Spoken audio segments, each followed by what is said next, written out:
नमस्कार, मी पंजाब डक। आज आहे 30 मे 2025। संपूर्ण महाराष्ट्रातल्या शेतकऱ्याला अंदाज देणार आहे। राज्यातल्या सर्व शेतकऱ्याला एक आनंदाची बातमी, इतका पाऊस पडला। मग आता उघडणार कधी?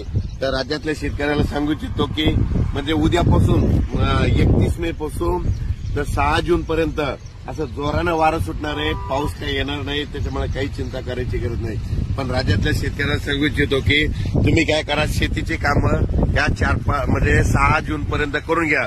कारण की राज्यामध्ये 7, 8, 9, 10 जून 4 दिवस परत पाऊस येणार आहे, म्हणून हे लक्षात घ्यायचं। आणि ते 7, 8, 9, 10चा पाऊस भाग बदलत पडणार आहे, म्हणून हे अंदाज लक्षात घ्यायचा। पण राज्यात मात्र 6 जून पर्यंत हवामान कोरडं राहणार आहे, पाऊस काही येणार नाही, त्याच्यामुळे काही चिंता करायची गरज नाही।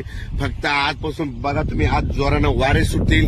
वारे सुटल्याच्या नंतर काय होईल, उद्यापासून चांगलं कडक सूर्यदर्शन होणार आहे, म्हणून हा अंदाज लक्षात येतात। पण राज्यात काय झालं, इतका पाऊस पडला, आणखीन जवळपास 8, 10 दिवस वापसा होत नाही।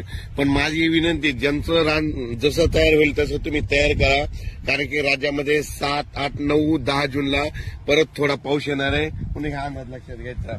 म्हणजे सांगायचं झालं तर पाऊस म्हणजे राज्यात 7, 8 जूनचा पूर्व विदर्भ, पश्चिमी विदर्भ, दक्षिण महाराष्ट्र, उत्तर महाराष्ट्र, कोकणपट्टी, खानदेश, मराठवाडा या म्हणजे सगळ्या विभागामध्ये पडणार आहे। 7 जून ते 10 जूनच्या दरम्यान तो पाऊस असणार आहे, दररोज भाग बदलत पडणार आहे, म्हणून हा अंदाज लक्षात। पण 6 जून पर्यंत म्हणजे आज 30 मे पासून ते 6 जून पर्यंत हवामान कोरडं राहणार आहे।